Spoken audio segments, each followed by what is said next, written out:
If the world were like a Sleep Number mattress, everything would adapt for your comfort. Because as your life changes and your body changes, Sleep Number mattresses adapt and shift to give you personalized comfort night after night. And now everything's on sale during our Memorial Day event. Save up to $1,200 on mattresses for a limited time. To experience a whole new world of comfort, visit a Sleep Number store or go to sleepnumber.com. Sleep Number, to a good life sleep. Looking for music that lifts your spirit and fills your heart? Experience the powerful sound of the Tabernacle Choir at Temple Square. Now streaming on all your favorite music platforms. Find the Tabernacle Choir on Spotify, Apple Music, YouTube, Amazon Music, and Pandora. Let the music of the Tabernacle Choir at Temple Square inspire you today and every day. Whether you're at home, in the car, or on the go, enjoy the beauty of their world-renowned sound anytime. The Tabernacle Choir at Temple Square, streaming now. Do people believe? Ken says the Jazz have been paying the kids since high school. It'd be wasted investment if they let him go. Carlos, he will be a Jazz. A Jazz man. He did not say that. He said he will be a Jazz. Well, yeah, but we always say Jazz man, Yeah. either a Laker or a Sun or Yep. a Trailblazer, but you can't just be a Jazz. We always do the man on there because it doesn't sound as quite awkward. We understand that a Jazz man, when I hear Jazz man, I think he played for the Jazz. That's my definition of a jazz man, and that's certainly around here, around our parts. That's what we're referencing. But yeah, I'm going to go back to what I said Monday, and that was I don't expect it, but I anticipate it. And please explain.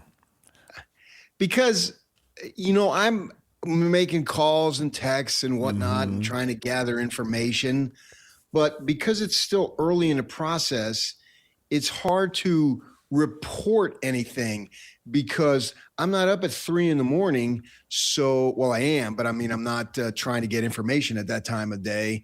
And so where I'm going with this, if I get something at 3:00 in the afternoon, oh man, I've heard this, blah, blah, blah. Okay. That's at 3:00 the day before, but this thing is so crazy and so far from being settled because we're barely in the stages of starting it, that it's not really factual information. It's somewhere between, hey, this could possibly happen, or just a flat out rumor. And, certainly don't want to be reporting on rumors. And that's not the way I grew up in the journalism business. You don't report on rumors. No, you report on something that is of substance. But journalism is a phrase and a definition that is wide, and for better or worse, a lot for worse. I'll be the first to admit. There's a lot of stuff that goes on now in the business that I just shudder and think there's just no way I could have ever done that. And I don't really appreciate that being done. But, we can discuss things as long as they're taken in context that, oh, yeah, I heard this thing. But we make sure, at least I do, and I think you do too, that we say, yeah, I mean, this is just something that I heard. It's not going to happen in terms of me reporting that it's going to happen. No, that's not even close to the truth. So by saying that I don't expect it, that means that it's possibilities. But because of the connection and the fact that they only have to move up one spot and they have assets and valuables that Washington would want, I can anticipate it happening. In my mind, I can grasp it because I'm the one saying it. I hope for the listeners and for you guys, when I say it and I explain it, it becomes a little clearer to what I'm trying to get at in terms of I'm not even close to saying, yeah, I expect him to be wearing a Jazz uniform, as Karl Malone would say, in October. I don't, but I anticipate that there's a possibility that it could very well happen. Does that clear it up at all? I think the anticipation part of it is the easiest part to explain because we were anticipating it, watching the Jazz tank and watching him play well at BYU. And then the lottery comes and, if the Jazz are going to be 5th or 6th or 7th or whatever, well, there's just no chance. Right. But there's 2, so there's obviously a chance. We can all connect these possible dots.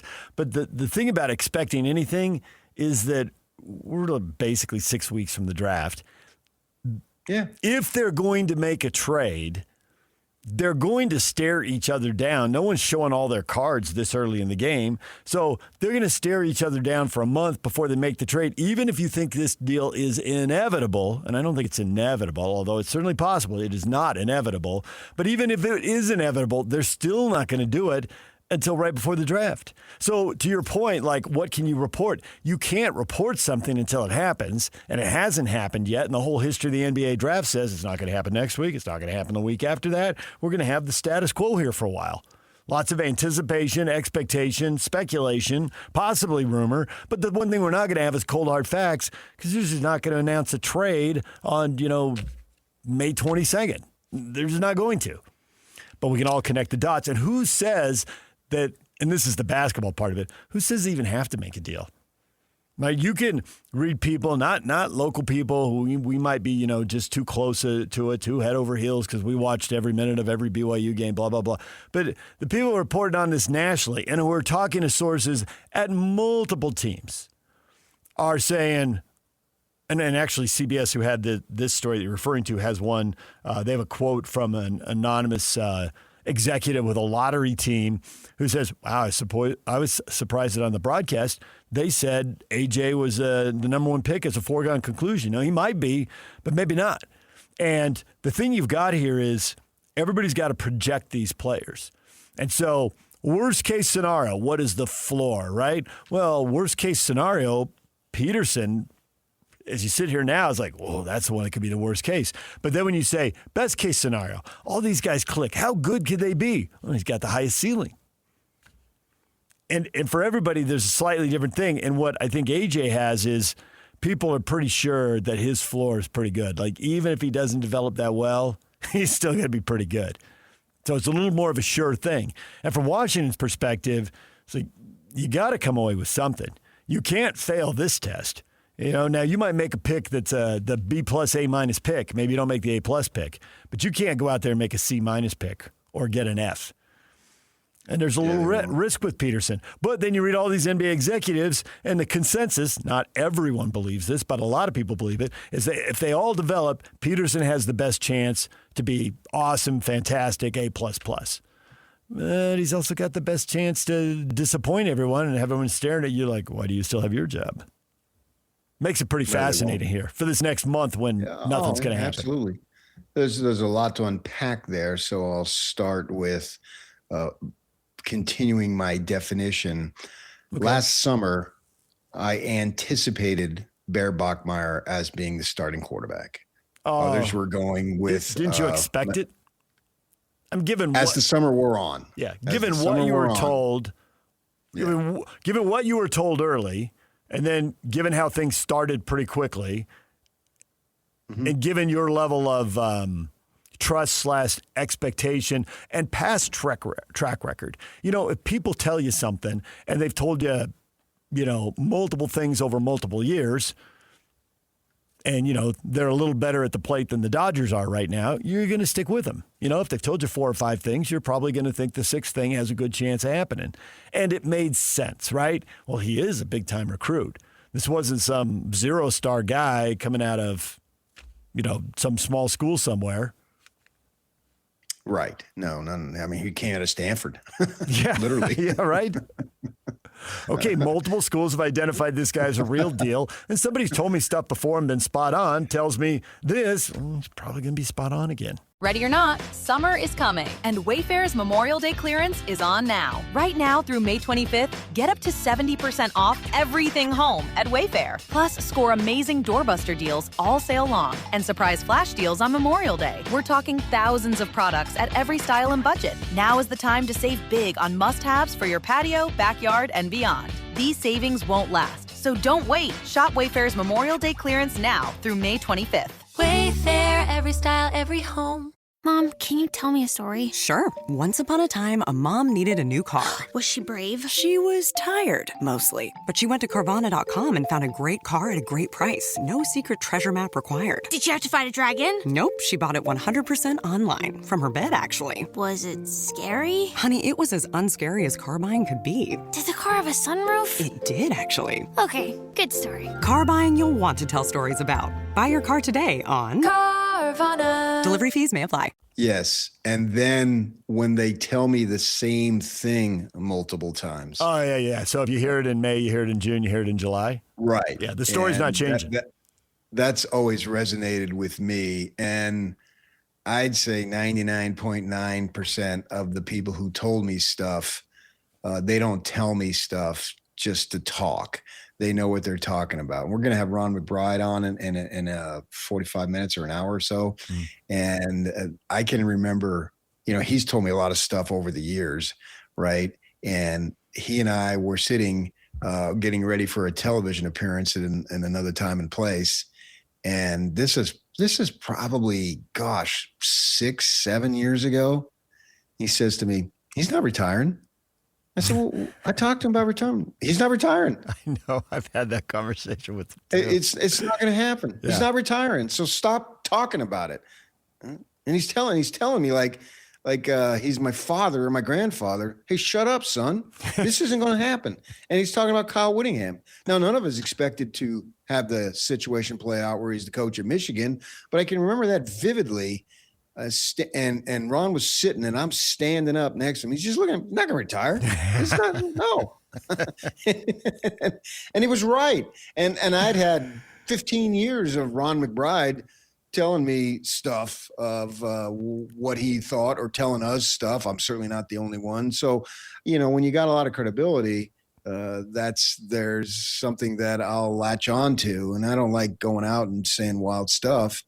I say wild stuff when we're messing around, but in this, like with Bachmeier, and I wrote about it at KSL.com, Josh Furlong, who was the editor there, I joked with him by the time we got to late July or in August. I said, I'm going to write another one that says Bear Bachmeier is going to start without fully saying he's going to start. But that was my anticipation from June on after he got to campus and the stuff that I heard, and it came to pass. Now, will this come to pass? I don't know. I'm not saying that. I'm not expecting it necessarily, but I anticipate that they're going to make a move, and it just seems so logical that he would want to be here. His family, they enjoyed it. Why not go with something that you're familiar with? Plus, you're going to a winning team, a team that is going to win. Washington is a huge, huge question mark. So I'm speaking from the Dybantsa family perspective.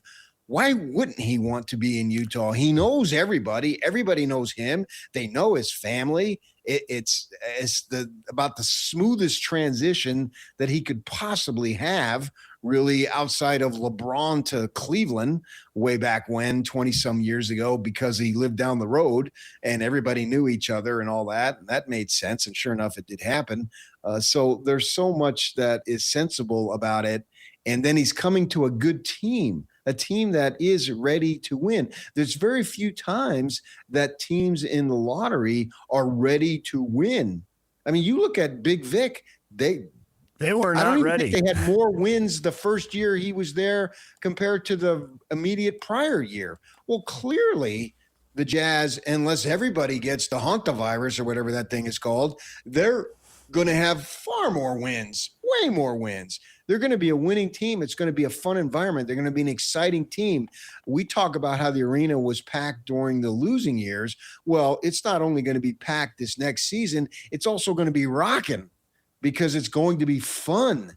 And winning is fun. There's nothing like it. So it makes sense. Will it happen? Yeah, I don't know. I can't say I have no idea because I anticipate it.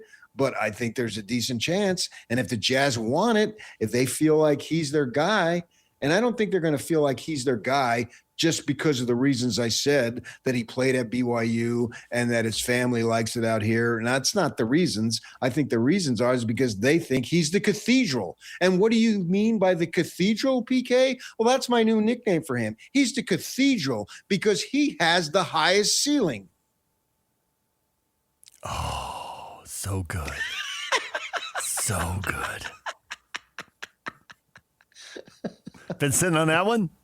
No, I just thought of it this morning. Okay. When you were talking about the floor and the highest ceiling and all that stuff. The cathedral. Yeah, don't they call that in real estate? They have cathedral ceilings inside the house, right? Yeah.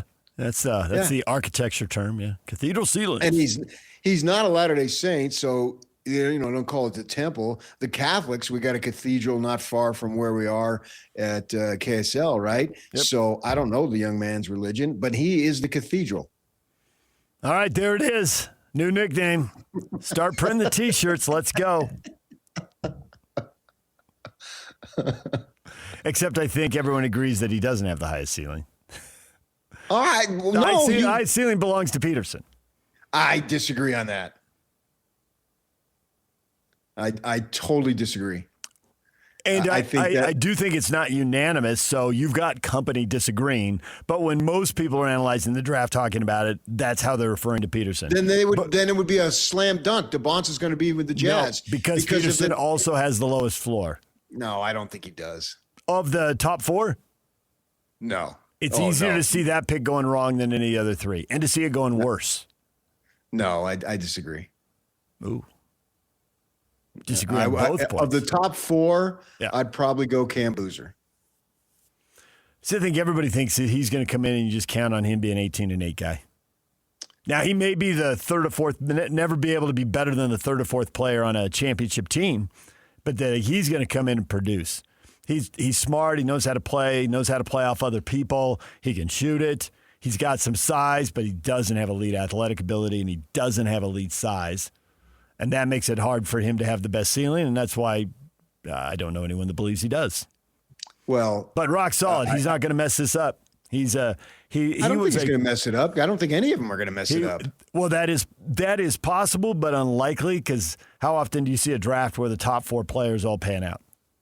I don't care what happened in 1973. I care about what's going to happen in 26 going forward. Before. This all right, I don't care what happened in 25. Is that good enough for you? This is the best I care draft. about what's now. This is the best draft ever. I don't base everything on history. This is the best draft ever. Is that what you're saying? I have no idea. Well, and what's the definition of best draft? I can't remember the 1977 draft. So that's not who I am. I live now.